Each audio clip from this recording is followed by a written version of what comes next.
speculate. But I also think about the dilemma that the Queen, which is 94, and it's been a dreadful year all round for everybody. And the fact that, it is called the firm. It is a business. It's not just a family. And in a business, you use your resources. And Harry was a great resource, an absolutely amazing resource.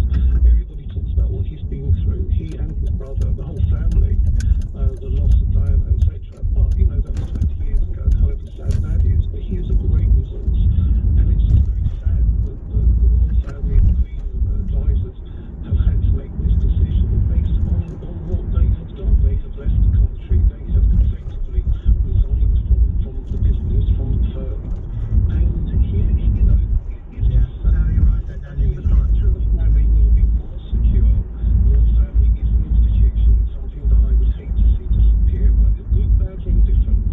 And I think that the future of the royal family is very much in William and Kate's lap and their children. Yeah, well, they've certainly become a lot more visible, haven't they, since all this happened. Andrew in Wallington, thank you very much indeed. That's where we shall leave it. One more text to tell you about the royals have always periodically changed in order to remain relevant, says Bill. Perhaps the process should have already started. It seems to have done. Thank you very much. I shall be back with my usual programme between 4 and 7 p.m.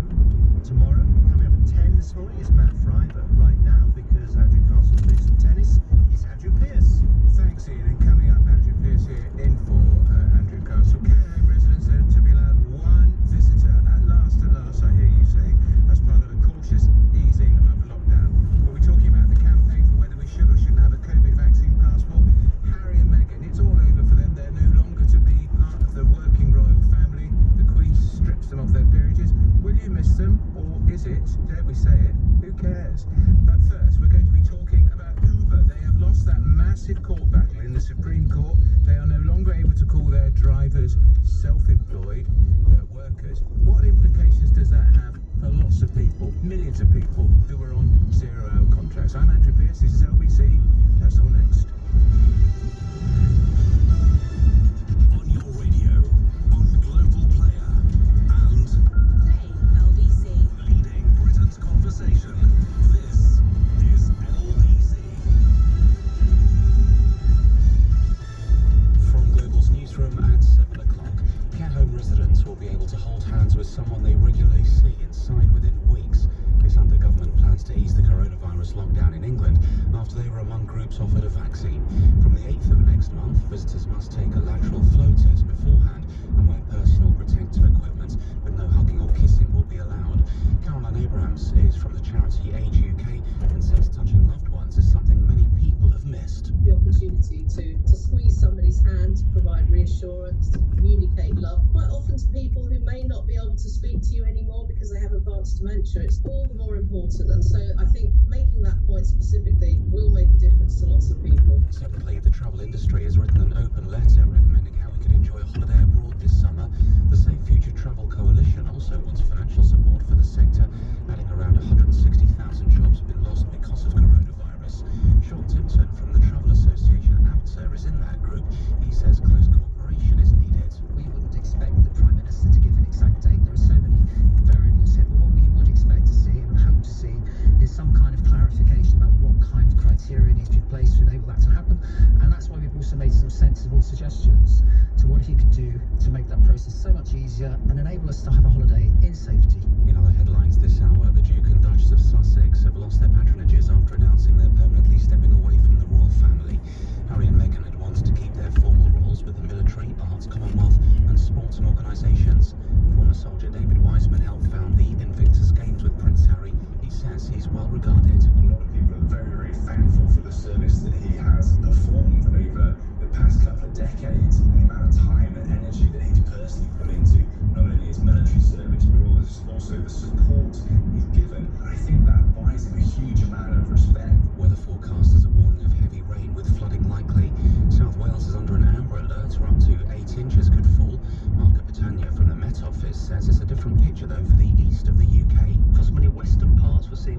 windy weather, gales in places, and some quite torrential rain in places too.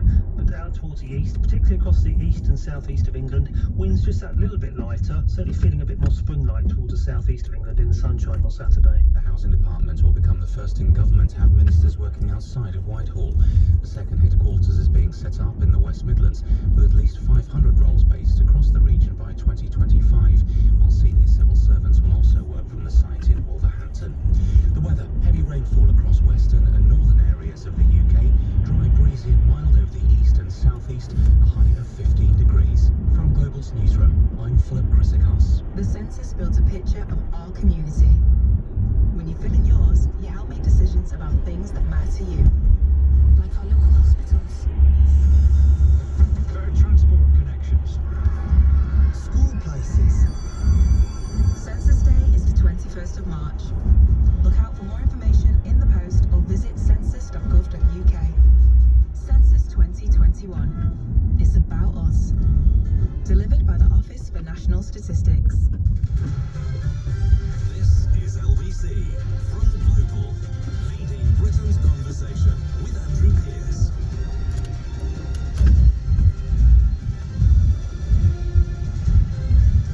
Good morning to Andrew Pearce here, in for Andrew Castle here on LBC Saturday Morning Breakfast. Now, lots to talk about in the programme. We'll be talking about the breakthrough for people who've got people in care homes. They'll be able to visit. One person will be allowed as part of the gradual lifting of the COVID lockdown. We'll have your views on that. Also, Harry and Meghan, the latest twist, they will no longer, they were there, that's it, it's all over for them as working royals. The Queen has stripped them of their patronages. I'll ask you if you will miss Prince Harry and what next for the monarchy. But first, it's a landmark decision with far-reaching implications for the gig economy. The Supreme Court has ruled Uber should treat its drivers not as self-employed but workers. Instantly, there have been fears that the firm will pass on the cost to passengers. But what does it all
course there will be issues with them too.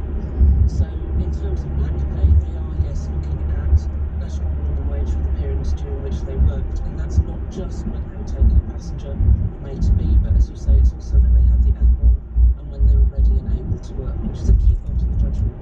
And if an Uber driver was quite happy with the way it was operating before, maybe they were doing 4 hours a day, 3 hours a day, perhaps they were combining that with looking after children or something, can they still do that on a freelance, self-employed basis, or do all Uber drivers now come under this rule? They are employees. Well, they're not employees, they're actually workers. Workers. Sort of broad, yes, it's a midway status between self-employed and true employment. All the Uber drivers will have the entitlement to be workers, but it does mean that what they can essentially do is really cherry-pick the best of both worlds, because Uber will have to give them these rights, but they can combine that with, as you say, childcare, other jobs for competitor drivers and competitor companies and so forth. And just finally, Anne, how does this affect other people who may be working for other companies on exactly the same basis as Uber? Are they automatically now able to say to that the person who they're working for, we are workers now, you have to pay me holiday pay, pensions and all the rest? Well, that's really where I think we can expect a torrent of claims. This is a case which, as I said at the outset, doesn't just concern Uber drivers. This reiterates principles around who is a worker and who is truly self-employed.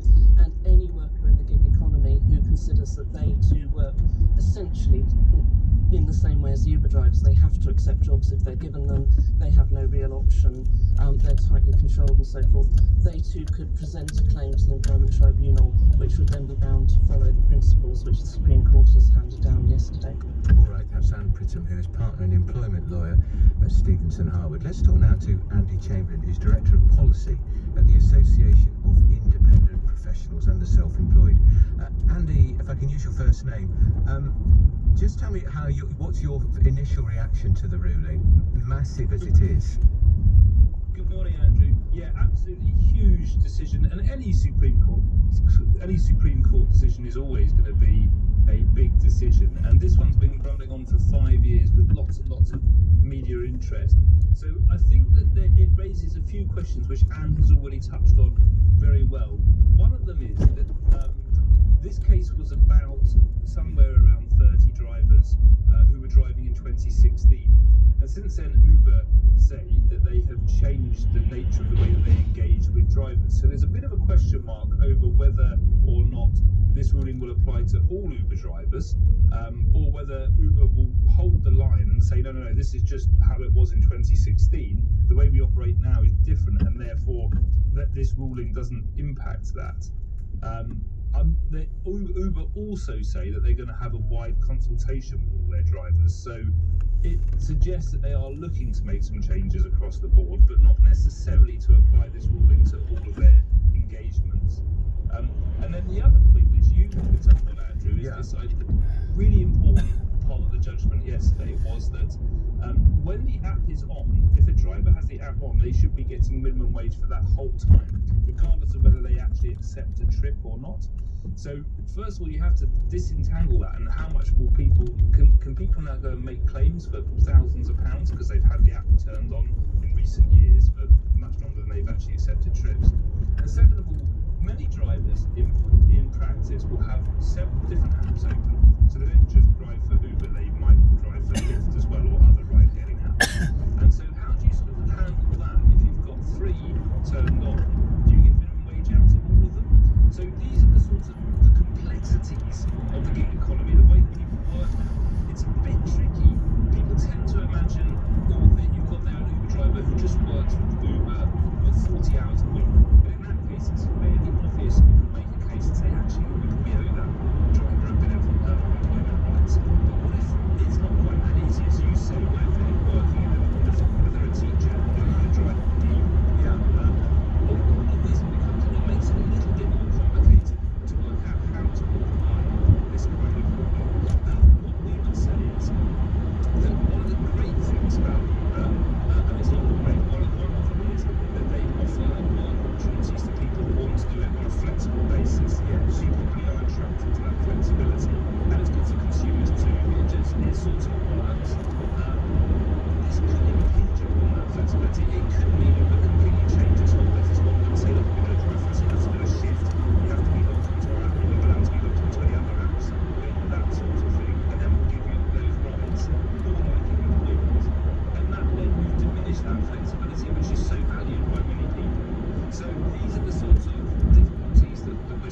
this area. And what of the wider economy, Andy? Lots of people like to be on a zero-hours contract because of that very issue of the flexibility it gives them. But well, if other colleagues who they work alongside, I'm thinking particularly in the hospitality industry, when it eventually reopens, that is, if other people do an Uber and take various companies to court to say they want to be treated as workers, not self-employed, that could impact on a lot of people who would prefer that flexibility which you were talking about. Well, that's right. That's the difficulty here. And I don't think we don't have a system at the moment quite where, although some companies have tried to do this, where they say we'll give you the option. You can work on a sort of worker basis with increased rights and things, or you can work as a self-employed person. Which way do you want to go? But the reality is that you can't just decide whether you're a worker or not, or a company like Uber can't decide if the drivers are self-employed or not. They either are or they aren't under UK employment law, and that's why the courts have stepped in. I think that what we have been calling for is saying this is all quite messy. Employment law in the UK is complicated, and as we see more of this type of working, we believe that there is now a strong case for the government to step in and actually put something on the statute book and try to clarify what the rules are in this area, because it's not satisfactory that these drivers have had to go to court and put up with a 5-year legal battle just to work out actually they were owed holiday pay or not. And if Uber don't decide to apply that, and then someone else starts another claim under the new terms of Uber, then they'll have another 5-year battle. So and Uber might change their terms again. So it seems we could do with some more consistent rules here, so that the courts don't have to do all the heavy lifting on this front. All right, that's Andy Chamberlain, who is Director of Policy at the Association of Independent Professionals and the Self-Employed. Well, over to you. It's a landmark ruling. It's shaken up the entire world of employment and the gig economy. If you are on a zero-hours contract, do you welcome this, or are you fearful now this is going to rob you of that independence, that flexibility? And if you are an Uber customer or an Uber driver, how do you regard it? Because if you're an Uber customer, chances are your fare is going to go up. If you're an Uber driver, hey, you can get holiday pay. Maybe they're going to give you a pension. Good news for you or not? Are you worried that it's actually, again, going to rob you of that flexibility? Number to call, 0345 6060 973. I'm Andrew Pierce, in for Andrew Castle. You're on LBC Saturday morning breakfast time. It's 7:15. Headlines, Philip Chrysikos. Care home residents in England will be allowed one regular visitor from the 8th of next month, in the government's first step to ease lockdown. New research claims a single dose of the Oxford AstraZeneca vaccine offers 76% protection against coronavirus from 22 days after vaccination. Heavy rain could mean flooding for parts of the UK over this weekend, with up to 8 inches expected to fall. The weather for today: heavy rain for the north and west of the UK, dry, breezy and mild for the east and southeast, a high of 15 degrees. LBC Travel, I'm Katie Tyler. The M4 is shut for roadworks this weekend in both directions between the M25 and Junction 5 for Langley. In Hayes, Kingsway is shut, that's in both directions near West Drayton Road for emergency repairs. And on the Marylebone Road, 2 lanes are closed westbound just before Baker Street Station because of emergency repairs as well. If you need to use the Underground, the Hammersmith and City Line has no service. And there's no service on the District Line between Tower Hill and West Ham because of engineering works. LBC. What does it take to help an elderly man living with cancer? Organising his medication, getting his shoes on, turning his ear hair, and reminding him that he's beaten cancer once before and that his life is far from over. We do whatever it takes to help people living with cancer, but we can only do it with your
less.